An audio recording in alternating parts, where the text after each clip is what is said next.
오늘 우리에게 주신 하나님의 말씀 보도록 하겠습니다. 오늘 우리에게 주신 하나님의 말씀은 사도행전 1장 1절에서 5절까지 말씀입니다. 사도행전 1장 1절에서 5절까지 말씀입니다.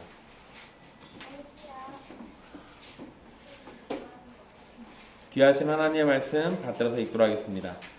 데오빌로여, 내가 먼저 쓴 글에는 무릇 예수께서 행하시며 가르치시기를 시작하심부터 그가 택하신 사도들에게 성령으로 명하시고 승천하신 날까지의 일을 기록하였노라. 그가 고난받으신 후에 또한 그들에게 확실한 많은 증거로 친히 살아계심을 나타내사 40일 동안 그들에게 보이시며 하나님 나라의 일을 말씀하시니라. 사도와 함께 모이사 그들에게 분부하여 이르시되 예루살렘을 떠나지 말고 내게서 들은 바 아버지께서 약속하신 것을 기다리라. 요한은 물로 세례를 베풀었으나 너희는 몇 날이 못되어 성령으로 세례를 받으리라 하셨느니라. 아멘. 이 말씀은 살아계신 하나님의 말씀입니다. 오늘은 좀 특별하게 저희들 나눠드린 프린트물을 보면서 읽어가면서 설명해 드리도록 하겠습니다. 제가 집에서 연습을 몇 번 해봤는데요. 너무 빨리 끝나서 좀 당황했습니다. 이상하게 저는 빨리 끝나서 뭔가 좀 슬픈 것 같은데 여러분들은 환하게 웃을 것 같다라는 느낌을 너무 많이 받아서 여러분들 프린트물 읽을 때 잘 따라오시고요. 중간중간에 제가 덧붙여서 설명해 드리도록 할게요. 어떤 학자들은 사도행전을 신약성경에서 가장 중요한 책으로 보거나 복음서와 서신서 사이에서 중심의 역할을 하는 책으로 보기도 한다. 캠벨 몰간은 사도행전을 신약의 오경이라고 부르면서 사복음서와 함께 중요한 책으로 보고 있다. 분명 사도행전은 예수 그리스도의 일하심에 대한 기록인 복음서와 그 사역을 자세하게 세상 사람들에게 해석해주는 서신서들 간의 다리 역할을 하고 있다. 방금 읽은 문장에 대해서는 뒤에 가면 다시 좀 더 덧붙여서 설명드리도록 할게요. 여러분, 사도행전하고 누가복음 저자가 동일한 걸로 우리는 보고 있습니다. 근데 누가복음하고 사도행전을 콕 집어가지고 놓고 보면 신약성경 전체의 3분의 1 정도 되는 분량이에요.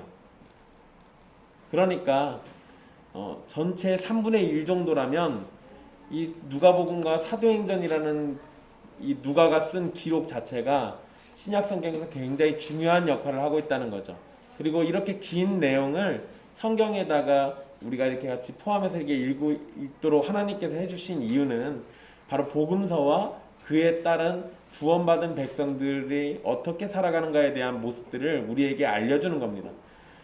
여러분, 초대교회의 모습은 사도행전에 분명히 기록되어 있습니다. 제가 지금 설교를 사도행전 2장 마지막 부분을 작성을 하고 있었는데요. 거기에 가면 서로 물건을 통용했다라는 구절이 나옵니다. 한 마음 한 뜻으로 모이고요. 그리고 모든 사람들이 함께 물건을 서로 통용하면서 자기 물건을 자기 걸로 여기지 않고 다른 사람들을 위해서, 가난한 사람들을 위해서 막 내놓습니다. 그런 모습들만 놓고 보면 초대교회는 정말 아름다운데 섣불리 사람들이 초대교회를 따라 했다가 망하는 경우들이 많이 있습니다. 그래서 많은 사람들이 그거는 그때의 일이고 우리는 오늘날의 우리를 살아가는 거다라고 얘기를 해요. 그런데 착각하는 게 있습니다. 그때 은혜 주신 성령님이 아직도 우리에게 은혜를 주세요. 그렇다는 얘기는 그때 가능했던 그 모습이 오늘날 우리에게서 가능하지 말라는 법이 없는 겁니다. 그러니까 사도행전의 내용들을 잘 살피면서 우리는 초대교회가 이러했다면 우리도 그러해야 한다라는 것을 배울 수 있다는 거예요. 이런 부분들 여러분들 잘 기억해 두십시오. 사도행전은 누가 기록했는지 한번 살펴보겠습니다. 사도행전을 기록한 사람이 누구인지를 사도행전 안에 기록하지는 않았다. 이것은 기록되지 않았어도 당시에 누가 기록했는지 분명히 알고 있는 사실이었기 때문이라고 학자들은 생각한다. 그러나 우리는 같은 시대를 살고 있는 것이 아니기 때문에 누가 기록했는지에 대한 연구가 필요하다. 저자가 누구인지를 알기 위해서 살펴보아야 할 자료는 두 가지인데, 하나는 성경 본문이 저자를 어떻게 드러내는지를 찾는 내적 증거가 있고, 다른 하나는 성경 본문 밖의 자료들이 저자에 대해서 무엇이라고 말하는지를 찾는 외적 증거가 있다. 요 내적 증거, 외적 증거는 우리 성경을 연구할 때 이 성경 신학이라고 하죠. 그거를 할 때 기본적으로 쓰는 방식이기도 합니다. 그래서 저자에 대해서는 항상 학자들이 이런 방법들을 사용을 해요. 먼저 내적 증거를 한번 살펴볼게요. 우리는 누가복음과 사도행전을 같은 사람이 쓴 글이라고 생각할 수 있다. 사도행전 1장 1절에서 데오빌라여 내가 먼저 쓴 글에는 무릇 예수께서 행하시며 가르치시기를 시작하신부터 라고 기록하는데, 데오빌로에게 먼저 쓴 글이 있다는 정보를 얻을 수 있다. 그리고 누가복음 1장 1절에서 4절에서 누가는 데오빌로에게 모든 일을 근원부터 살펴서 써 보냈다고 언급하고 있다. 그래서 누가복음과 사도행전은 같은 사람이 쓴 글이라는 것을 알 수 있다. 또한 고상한 헬라어 문체와 어휘의 유사성은 누가복음과 사도행전이 한 사람의 글이라는 것을 말해주기도 한다. 우리는 번역되어 있는 한글 성경을 보기 때문에 고상한 헬라어 문체가 어떤지는 잘 모릅니다. 근데 그냥 학자들이 그렇다고 하니까 그런가 보다 하고 넘어가시면 돼요. 근데 이제 어휘의 유사성이라는 표현이 나오는데, 이것도 사실은 헬라어로 표현되어 있기 때문에 우리는 약간 이 부분이 난해할 수 있긴 한데요. 그냥 쉬운 예를 들어드리면 이런 겁니다. 사람들마다 잘 쓰는 표현이 있어요. 그래서 목사님들이 설교하실 때 보면은요, 여러분들 뭐 여러 목사님들을 경험해 보셨을 테니까 아마 머릿속에 기억나는 어떠한 목사님들이 있을 거예요. 특별히 어떤 말들을 유독 잘 씁니다. 그럼 제가 익산에 있을 때 목사님이요, 그리스도를 그리시도라고 그러세요. 그래서 저는 처음에 제 귀가 이상한 줄 알았어요. 그러니까 그분은 그리스도라고 말씀하시는 건데, 옛날 분들이 생각 외로 그리스도를 그리시도라고 하십니다. 그런 분들 되게 많아요. 그러니까 그냥 눈 감고 듣고 있어도 그리시도 그러면 그분인지 금방 알아요. 또 어떤 분들은 뭐 이런 표현들 잘 쓰시는 분들 있죠. 그러니까 사람들마다 자기가 잘 쓰는 어떤 말들이 있어요. 근데 누가복음을 기록할 때나 사도행전을 기록할 때도 잘 쓰는 그런 문장들, 어휘들이 있는 겁니다. 그래서 우리는 그런 걸 보고는 그래서 이 사람은 이 사람과 동일한 인물일 거야. 이 글의 저자는 이런 사람일 거야 라고 유추해내는 겁니다. 여러분, 우리 그 신약성경의 저자는 거의 다 알고 있습니다. 그런데 히브리서 저자는 누군지 몰라요. 히브리서 저자는 누군지 도무지 감이 안 잡혀요. 그래서 대부분 학자들은 그냥 히브리서는 저자가 미상이다라고 얘기하는데요. 그런데 이 유사한 어휘의 사용으로 인해서 그 합신 측에 있는 그 어떤 목사님 한 분이 논문을 쓰셨는데, 그 논문에 이 히브리서는 사도 바울이 썼다라고 이렇게 해요. 그러니까 그 사도 바울이 쓰는 그 독특한 어휘가 있는데 그거를 히브리서에 사용을 하고 있습니다. 그러니까 그런 것들을 찾아내가지고 이렇게 이 글의 저자는 이런 사람일 거야 라고 이렇게 말하는 건, 이런 것들이 바로 성경신학에서 하는 것들이에요. 그러니까 그런 것들이 있다라고만 이렇게 아시면 됩니다. 참고로 재미있는 건, 방금 그 히브리서 저자를 논문으로 쓰셨다는 그 목사님 글을 평가해 줄 수 있는 학자가 없어가지고 그 논문이 통과되는데 굉장히 오래 걸렸어요. 지금도. 그리고 학계에서는 인정이 안 됩니다. 왜냐하면 학계에서 그거를 평가해 줄 만한 수준의 사람이 아직 없어서. 한국인 저자가 대단한 일을 했는데, 어쨌든 아직은 그래서 히브리서 저자는 미상이에요. 그냥 그런가 보다 하시면 됩니다. 그리고 사실 저자가 누군지 우린 몰라도 상관은 없잖아요. 근데 사도행전이나 이런 부분에서는 저자가 누구냐에 따라서 얘기가 약간씩 달라져요. 그래서 저자 얘기를 해드리는 겁니다. 사도행전의 표현 중에 우리라는 표현이 등장하는 단락이 있습니다. 16장 10절로 17절, 20장 5절로 15절, 21장 1절로 18절, 27장 1절로 28장 16절까지 이런데 보면 우리라는 표현이 자주 나오는데요. 이 표현은 사도행전의 저자가 바울과 동행하면서 함께 사역을 했고 바울의 사역을 목격했다는 것을 알려줍니다. 그러나 바울과 사역을 한 사람이 많다는 것이 문제죠.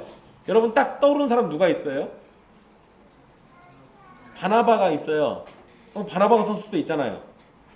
그러니까 이게 바나바인지 누군지 사실 정확하지가 않아요. 그런데 이 우리라고 한 것이 뭐 하나 답이 될 수 있긴 한데, 그런데 이 뒤에 마저 보시면요, 그들 가운데 누가는 그 누군가가 아니라 누가예요. 네, 누가는 바울과 함께한 시간이 길었고 지리와 유대교와 이방 문화에 대해서 잘 알고 있는 인물입니다. 또한 누가복음과 사도행전에는 의학 용어가 다른 성경에 비해 많이 사용되었는데요. 이것은 저자가 의술에 대해서 깊은 이해가 있었기 때문이라고 볼 수 있습니다. 이러한 점들에 적합한 사람이 바로 누가예요. 여러분, 누가는 직업이 좀 다양합니다. 뭐 학자들이 여러 가지 얘기하는데요. 가장 대표적인 게 의사예요. 의사 누가. 그리고 누가가 누가복음과 사도행전을 기록하는 것들을 잘 보면 이 사람 역사가이기도 합니다.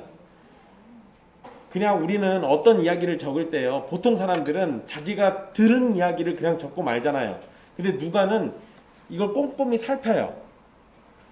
과연 그러한가 하면서 여러 증인들을 만나고 여러 자료들을 확인해 가지고 그렇게 살핍니다. 그렇게 해서 기록하는 특징이 있어요. 여러분, 그 누가복음에서 보면 예수님의 어린 시절을 기록해 놓은 구절들이 있습니다. 예수님의 탄생에 대해서 기록해 놓은 부분들도 있죠. 이 부분이 정말 특이한 건데요. 일단 기본적으로 누가는 의사라고 그랬잖아요. 의사라면은 아기가 어떻게 태어납니까? 그 의사는 당연히 엄마 아빠가 사랑해가지고 임신해서 태어나는 걸로 이해를 해요.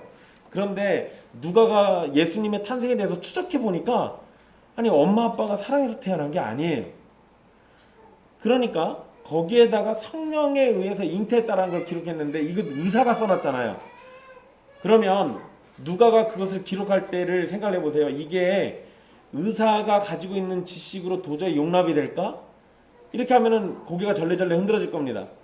그런데도 기록이 됐다는 얘기는 누가가 이 부분을 의학적 지식으로만 접근한 게 아니라 역사적 사실로도 접근해 봤을 때 자신이 알고 있는 의학적 지식을 접어두고라도 기록할 수밖에 없는 증거들이 있었던 거예요. 그래서 이렇게 기록됐다. 그러니까 누가복음을 통해서 보면 예수님의 예수님의 그 동정녀 탄생이나 또 예수님의 부활이나 이런 사건들이 더욱더 명확해질 수밖에 없는 겁니다. 그런 부분들 그냥 참고로 알아두시고요. 외적 증거를 또 보시면은요, 주후 2세기에서 3세기의 교부들인 이레니우스, 알렉산드리아의 클레멘트, 오리겐, 터툴리안 등은 사도행전의 저자를 누가라고 말합니다. 이러한 증언은 주후 130년 정도에서부터 254년 정도까지의 증언으로요, 학문적으로는 한 세기를 넘지 않는 증언은 신빙성이 굉장히 높은 걸로 봅니다. 그러니까 누가가 사도행전의 저자라고 볼 수 있다라는 거예요. 사도행전의 명칭을 보시면은요, 사도행전은 원래 처음부터 사도행전이라고 부르진 않았습니다. 터툴리안이라는 교부는 누가의 주석이라고 불렀어요. 왜 누가의 주석이라고 불렀냐면 그 누가복음이 있고 그거에 대한 주석으로 이걸 썼다는 거예요. 달아놓은 거죠. 이거에 대한 설명이 붙어 있는 거예요. 그리고 이레니우스는 사도들에 대한 누가의 증언이라고 불렀습니다. 이 무라토리안 정경, 이건 사실 우리 건 아니에요. 우리가 보는 건 아닌데 그냥 여기에서는 모든 사도들의 행전이라고 이렇게 불러요. 그러니까 옛날 기록이기 때문에 우리가 참고하는 겁니다.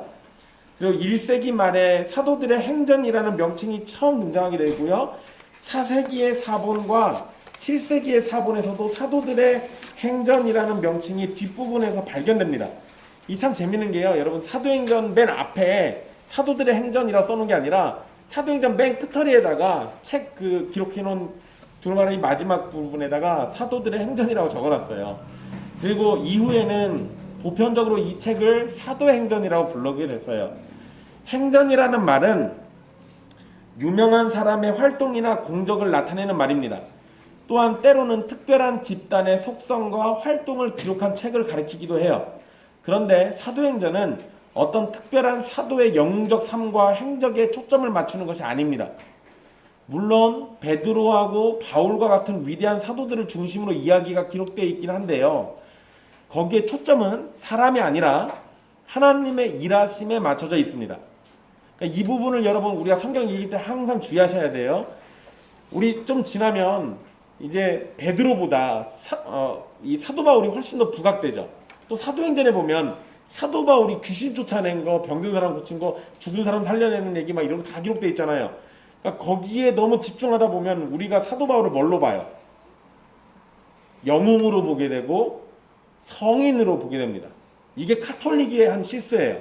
천주교가 한 실수입니다. 이렇게 되니까 결국은 사람을 추앙하게 되는 꼴이 돼요. 이렇게 돼서는 안 된다는 겁니다. 사도행전의 초점은 베드로나 사도 바울과 같은 주의 종들을 하나님이 어떻게 사용하셔서 교회를 확장하셨느냐 요거를 보는 거예요. 그러니까 이름이 사도행전이라고 돼 있다 해서 사도들에게 너무 초점이 가면 안 된다라는 겁니다. 그래서 여러분 루터교 신학자인 벵겔이라는 학자는 사도행전보다는 성령행전이라고 부르는 것이 적합하다라고 보고 그렇게 불렀습니다. 왜냐하면 성령님이 임하셔서 그 이후에 교회가 어떻게 했는가가 기록되어 있잖아요. 그래서 성령행전이라고 부릅니다. 이 표현은 아마 여러분들 설교 때도 한두 번씩 들어보셨을 거예요. 이 표현이 저는 나쁘지 않다고 봐요. 좋은 표현입니다. 근데 우리 보편적으로는 사도행전이라고 쓰잖아요. 그러니까 그냥 우리 부평교회 일원으로서 사도행전이라고 계속 부를게요. 3번 수신자 보시죠. 사도행전의 수신자, 이 편지를 받는 사람, 사도행전의 기록을 받는 사람은요, 누가복음의 수신자와 동일한데 1차 수신자는 데오빌로라는 사람이에요. 이 데오빌로라는 말이 뭔 뜻이냐면 하나님의 친구 또는 하나님을 사랑하는 자란 뜻이에요. 몇몇 사람들은 데오빌로를 가상의 인물이라고 말합니다. 그런데 누가복음이나 사도행전에서 데오빌로를 실존 인물로 대하는 것과 그를 각하라는 칭호를 붙이는 것에서 로마의 높은 관리인 것으로 볼 수 있어요. 그 당시의 문헌들을 보면은요, 로마의 총리 중에 이 데오빌로라는 사람이 있었어요, 실제로. 근데 그 사람이 동일인물인지는 모릅니다. 그러니까 그 사람이 동일인물인지 어쩐지는 모르지만 어쨌든 데오빌로라는 이름이 그 당시에 사용됐었다라는 거. 분명 누가는 데오빌로의 신앙 교육을 위해서 누가복음과 사도행전을 쓴 것인데 데오빌로를 넘어 교회 공동체를 위해서 기록하였다고 볼 수 있습니다. 여러분 이게 만약에 개인에게 주는 편지였다고 하면, 개인에게 주는 문서였다고 하면 누가복음하고 사도행전이 우리에게 남아 있었을까요? 없었을까요? 없게 돼요. 그러니까 이렇게 생각하시면 쉽습니다. 여기 우리 이제 신약 성경에 보면 서신서들이 있어요. 복음서도 마찬가지고 교회 공동체를 위해서 저자들이 기록을 합니다. 기록을 하게 되면은요, 그것을 그 주변 교회들이 돌려봤어요. 그래서 우리 뒤에 보면 갈라디아서 이러면은 그게 갈라디아 교회에 있는 사람들에게 보낸 편지예요.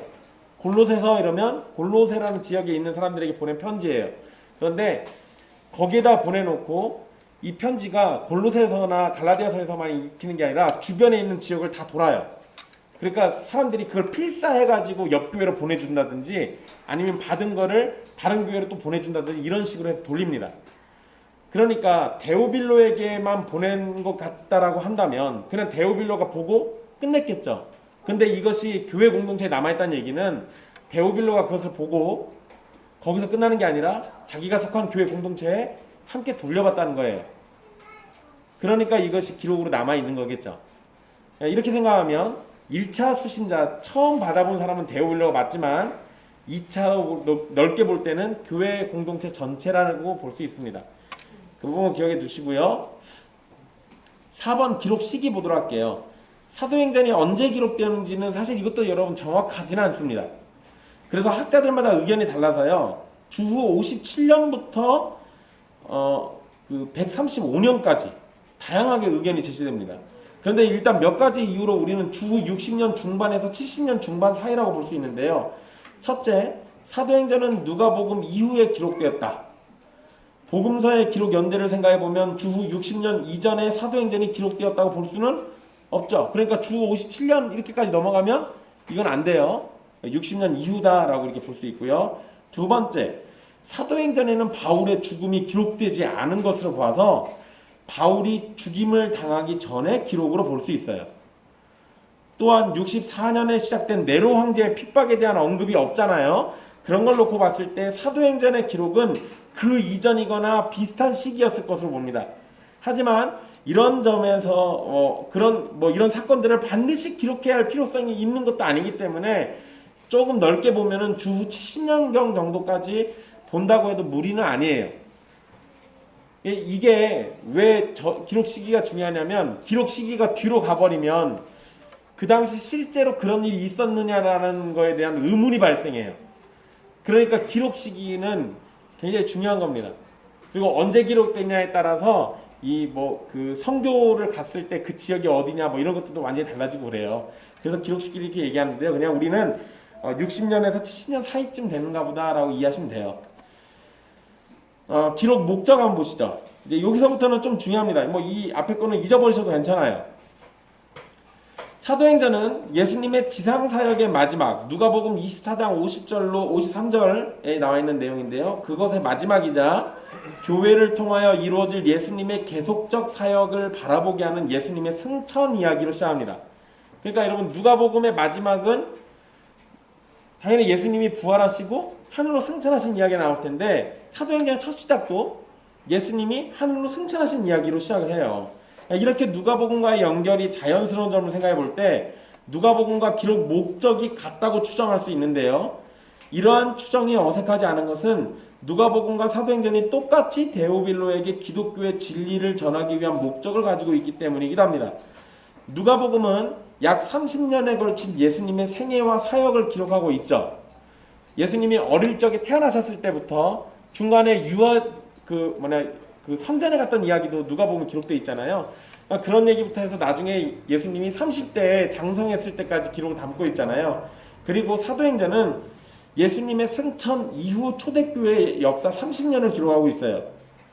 그래서 예수님의 승천 이후에 성령의 은사와 함께 예수님의 제자들에게 맡겨질 사역을 준비시키는 과정을 설명하고, 예루살렘에서부터 시작되는 교회, 그리고 유대와 사마리아 지경을 관통하여 넘어서 확장되는 교회, 그리고 수리아 안디옥으로부터 소아시아 마게도니아 그리스를 통과하는 급속한 움직임과 마침내는 고대 세계의 중심 도시인 로마에 복음이 존재하게 되었음을 상징하는 바울의 로마 도착과 관련된 흥미진진한 이야기들을 계속 진행시켜 나가게 됩니다.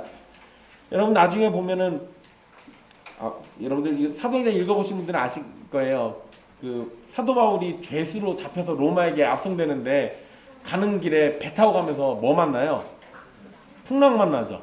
그럼 무슨 원주민들 사는 데 도착도 하고, 굉장히 이야기가 굉장히 재밌습니다.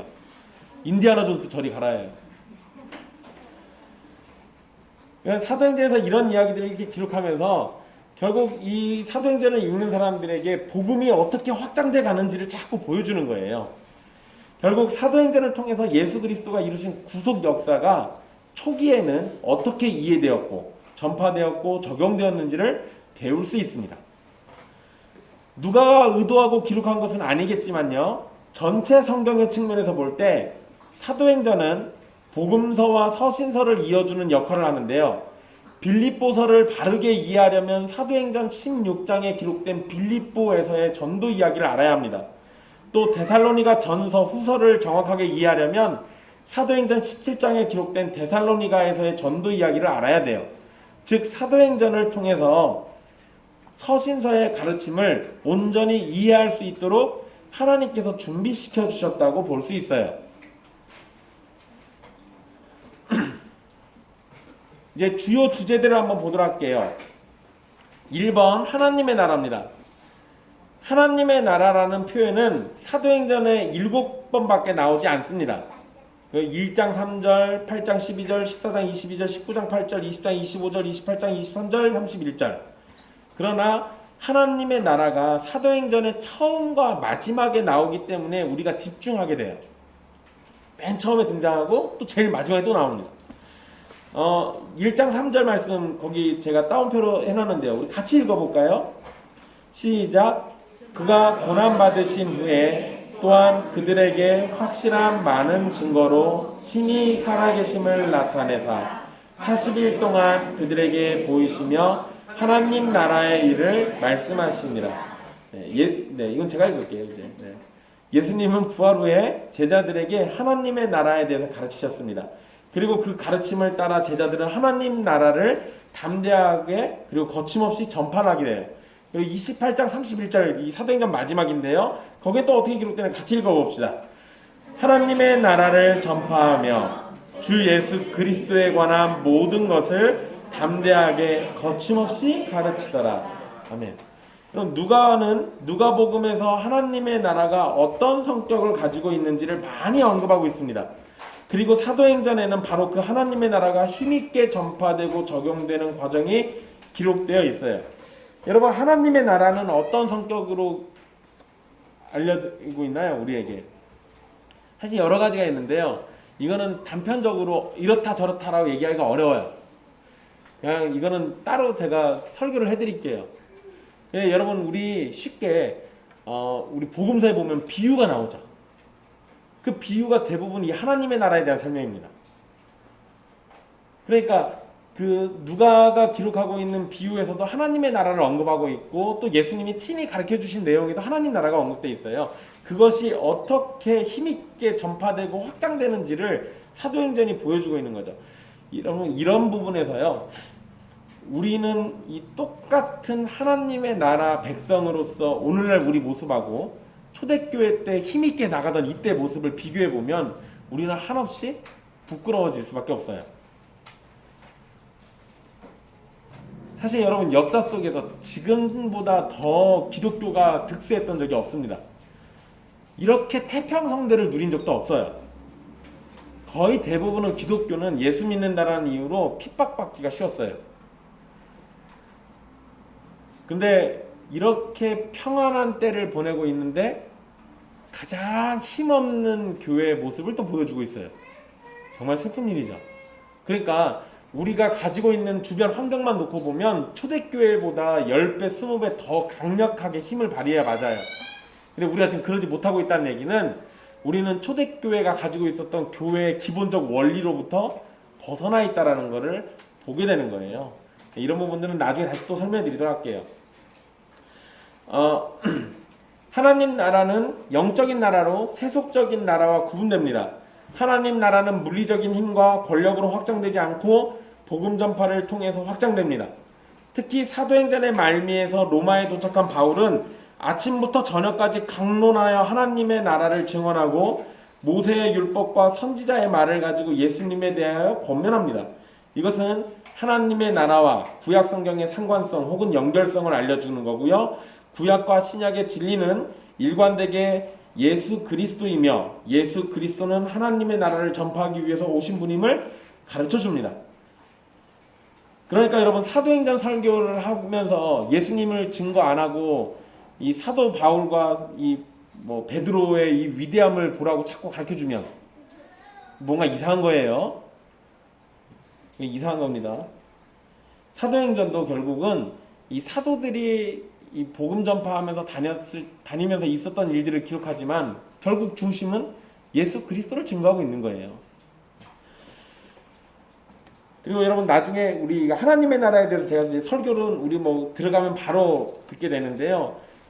이 부분은 더 자세히 설명해 드려야 하는데 제가 설교 때는 그냥 1차로만 간단하게 하고 넘어갈 겁니다. 왜냐하면 하나님의 나라에 대해서 하려면 결국은 복음서까지 다 다루고, 그리고 이 구약 성경도 사실 다뤄야 돼요.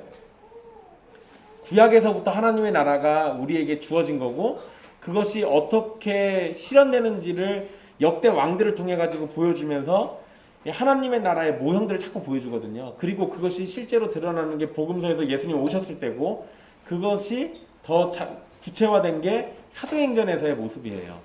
그리고 나중에 미래적으로 우리가 만나게 될 하나님의 나라는 요한계시록에 기록되어 있기도 합니다. 그러니까 우리가 이런 것들을 놓고 보면 하나님의 나라는 결국 성경 전체를 모르면 사실 이해하기가 어려워요. 그래서 여러분, 여기에서 제가 써놨지만 하나님의 나라는 물리적인 힘과 권력으로 확장되지 않는다고 그랬잖아요. 그런데 옛날에 우리 십자군 전쟁 같은 거 생각해 보세요. 뭐 하려고 그랬던 거예요? 예루살렘을 탈환한다. 그 하나님의 나라를 회복한다. 그리고 뭘 들고 갔어요? 복음 들고 간 게 아니라 칼과 방패를 들고 왔어요. 물리적인 힘으로 하려고 그랬죠. 이게 역사 속에서 실패했던 지점들이에요. 그러니까 오늘날도 우리 굉장히 좀 열정적으로 하시는 분들 있잖아요. 이분들이 교회를 위하고 하나님을 위한다고 하는데 자꾸 물리적인 힘을 사용하시려고 그래요. 이거는 원리에 어긋나는 거예요. 교회는 그런 식으로 확장되지 않습니다. 이런 부분도 잘 기억해 두세요. 2번 우리 성령 보시죠. 사도행전을 성령행전이라고 불러야 한다는 말이 나올 만큼 사도행전에는 성령이라는 단어가 많이 나옵니다. 사도행전 전체에 걸쳐 성령님의 일하심과 역사하심이 기록되어 있는데요. 그렇게 사도행전에서 성령님을 충분히 그리고 정확하게 이해하지 못하면 사도행전의 전반적인 이해가 잘못된 방향으로 흘러가게 됩니다. 예수 그리스도께서 승천하셨지만 약속을 따라서 그리스도의 영이신 성령님께서 오순절에 임하셨습니다. 이때부터 본격적인 교회의 시대가 시작되었는데요. 성령님은 사람이 복음을 듣고 구원에 이를 수 있게 하십니다. 즉 사람의 구원은 누구의 사역? 성령님의 사역이다라는 거예요. 사도행전에서 성령님은 유대인과 이방인 모두에게 임하시는데 이는 하나님께서 모든 사람을 차별하지 않으시고 구원의 혜택이 모든 사람에게 주어진다는 사실을 보여주기도 합니다. 그러니까 복음을 증거하실 때 차별하시면 안 돼요. 이러시면 안 됩니다. 여러분, 이 차별이 이 세상에서 가장 없을 것 같은 나라가 어디죠? 다른 나라에 별로 관심이 북한이요? 북한은 차별 엄청 심하죠. 여러분, 기본적인 나라의 그 기본 이념 자체에 차별이 없는 것을 모토로 삼고 있는 중요한 나라가 미국이에요. 근데 미국의 목사인 존 파이퍼가 쓴 책 중에 차별 없는 복음이라는 책이 있습니다. 그 책 내용의 시작이 뭘로부터 시작할 것 같아요? 차별이 있다예요. 그러니까 교회가 뭔가를 차별하고 있는 거죠. 실제로 여러분, 우리는 지금 그런 시대를 안 살고 있지만 옛날에는 흑인들은 백인들이 예배 드릴 때 못 들어왔어요. 어딜 들어와. 그래서 흑인들은 따로 예배 드리잖아요. 흑인 예배가 따로 있죠. 이상한 거예요. 차별이 있는 거잖아요. 지금도 미국에 가면 흑인들만의 예배가 그 교회가 따로 있습니다. 이게 좀 약간 이상한 모습이에요. 원래 정상적이지 않는 거죠. 그러면 안 되는 건데, 이거는 오늘날도 마찬가지예요. 우리가 복음을 가지고 누군가를 차별하는 일이 벌어져서는 안 되는 겁니다. 왜냐하면 성령님께서 은혜 주실 때 차별 없이 주거든요. 여러분, 야고보서 설교를 우리가 지금 듣다가 지금 못 듣고 있는데 나중에 듣다 보면 부자와 가난한 자에 대한 얘기가 나와요. 차별을 하지 말라는 거예요. 돈 있다고 더 잘해주고 돈 없다고 차별하고, 이런 식의 모습은 초대교회에 온당한 모습이 아니라는 거예요. 근데 야고보서에 기록된 거 보니까 초대교회에도 차별이 있었다. 이건 정말 가슴 아픈 얘기입니다. 오늘날에도 우리는 그런 환경 속에 있다라는 걸 기억해 주세요. 그러니까 나는 차별하지 않아 라고 얘기할지 몰라도 실제로는 하나님의 기준에 부합하지 않게 나는 차별을 하고 있는 사람일 수도 있어요. 이런 것들은 잘 기억해 두시고요. 성령의 은사가 또 기록되어 있는데요. 그것은 성령님께서 임하셨다는 눈에 보이는 극적 증거일 뿐이지 성령의 사역 전체라고 이해할 수는 없습니다. 오히려 사도행전에서 성령님은 복음이 전파되는 곳에서 그들이 자라도록 하시는 분이십니다. 성령님께서 복음을 사용하셔서 사람들을 구원하시고 또한 복음을 사용하셔서 사람들을 변화시키십니다. 잘 기억해 두세요. 여러분, 저는 능력 있는 목사인가요? 아닌가요? 저는 예언도 못하고요. 일단 능력이 있으려면 예언도 하고 병도 고치고 막 그래야 하잖아요. 근데 이제 사도행전을 설교하다 보면 그럼 사도 바울은 자꾸 누굴 막 고치고 막 살리고 막 이러는데 저는 그런 게 없어서 자괴감 들지도 모르겠어요. 근데 여러분, 성령의 은사가 그렇게 어떤 능력과 신비한 일들로만 드러난다라고 이해하면 굉장히 이 저차원의 굉장히 수준 떨어지는 그러한 믿음을 보유한 꼴이 돼요. 이 성령의 사역의 핵심은 능력 행하는 데 있는 게 아니라 불신자들을 신자로 만드는 거예요. 생명 없는 자를 생명에 있게 만드는 거고요. 하나님의 원수를 하나님의 자녀되게 만드는 데 있습니다.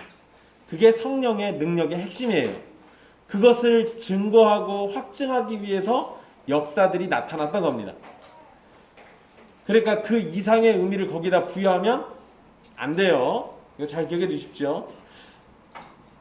뭐 나중에 여러분 방언에 대한 얘기도 잠깐 해드리겠지만 한국 교회는 한동안 방언을 안 하면 구원 안 받은 것처럼 여겼던 때가 있었어요. 그러니까 구원받은 증거로 너도 나도 다 방언을 했거든요.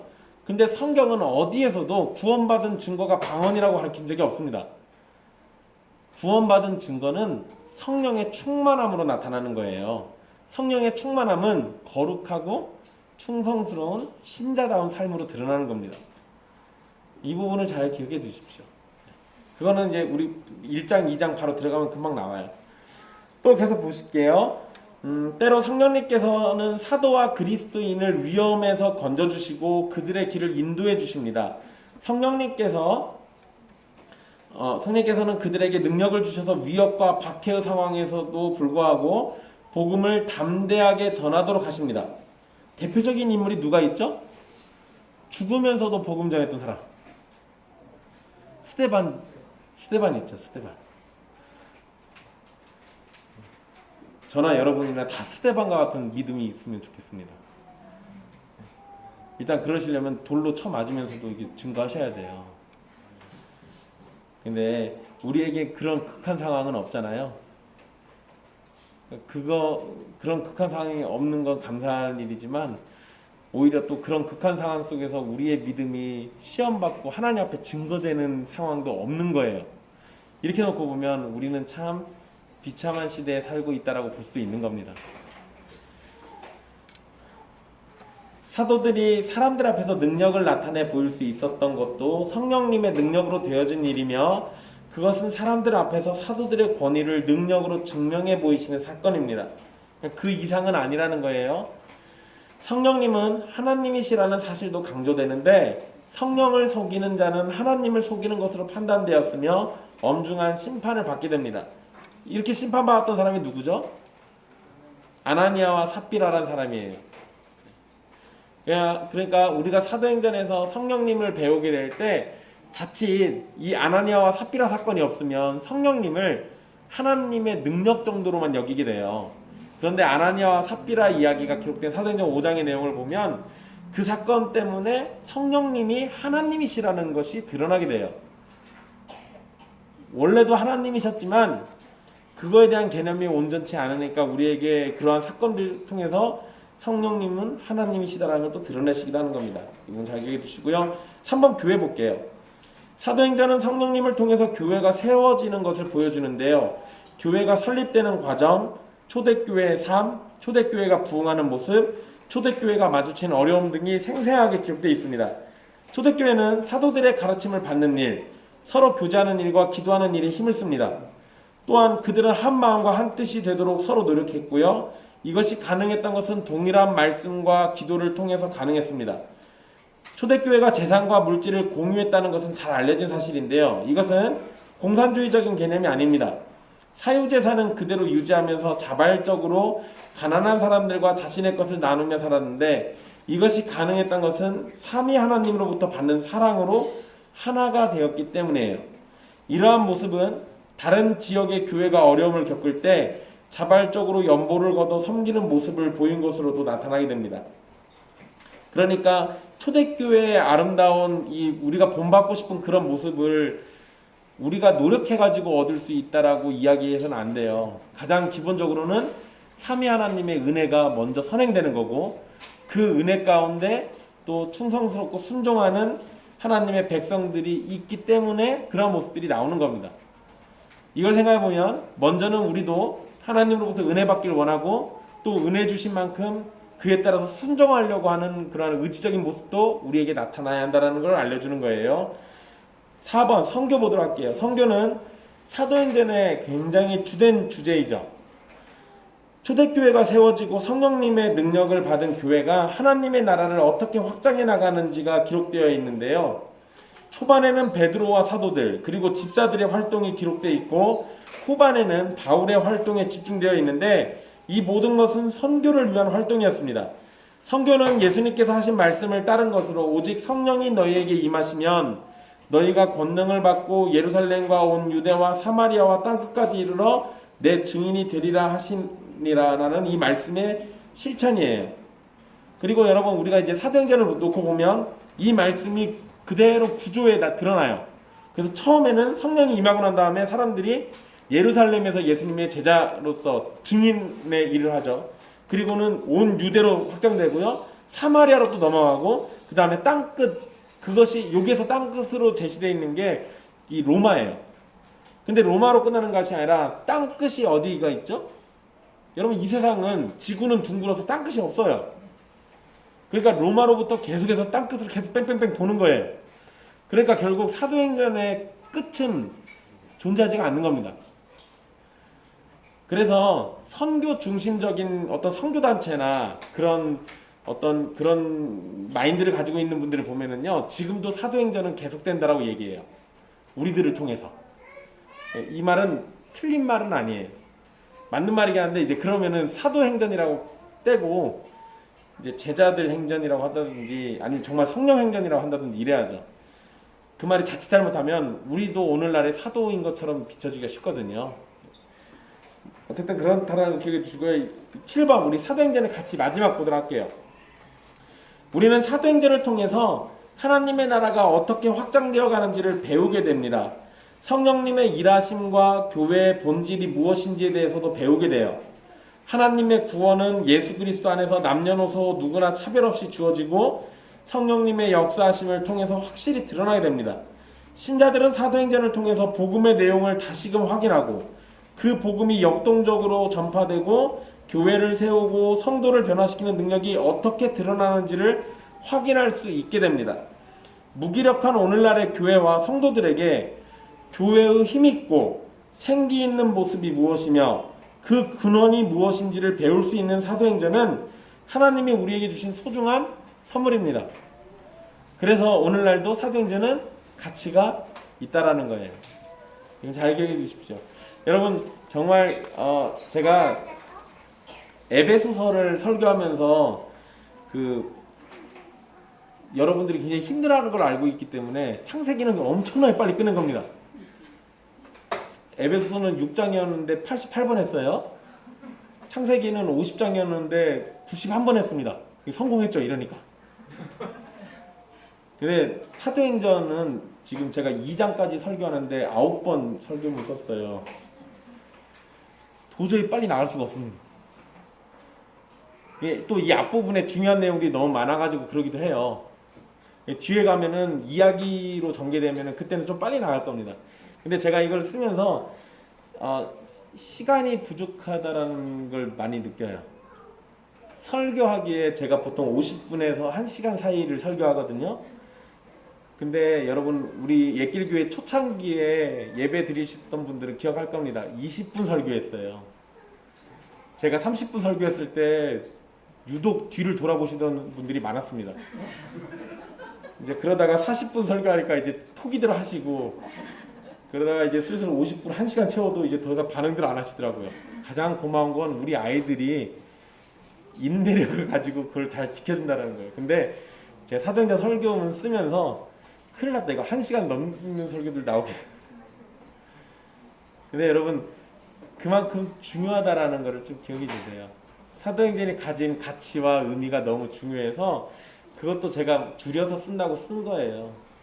근데 저는 여러분들이 사도행전을 매년 성경들을 읽으시잖아요. 그때마다 사도행전은 더욱더 관심과 애정을 가지고 읽으시면 좋겠습니다.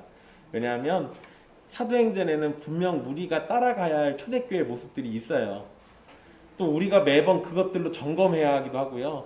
어떻게 하면은 얼마나 아름답고 하나님이 기뻐하시는 모습을 할 수 있을까에 대한 것도 나와 있습니다. 그리고 우리 교회가 최근에 그래도 부쩍 관심들을 갖고 있는데 선교에 대한 이야기도 많이 기록되어 있잖아요. 교회의 사명 중에 선교는 결코 빠지지가 않아요.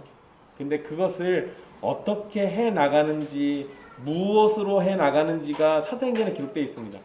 그것이 또 우리에게 가르쳐주는 내용도 분명히 의미가 있어요. 여러분들이 잘 기억해 두시고요. 오늘 이 사도행전 개론은 이렇게 해서 마치도록 하겠습니다. 궁금하신 거나 이런 거는 여러분들 나중에 뭐 카톡방이든 어디든 남겨주시면은 제가 그 부분은 따로 더 설명해 드리도록 할게요.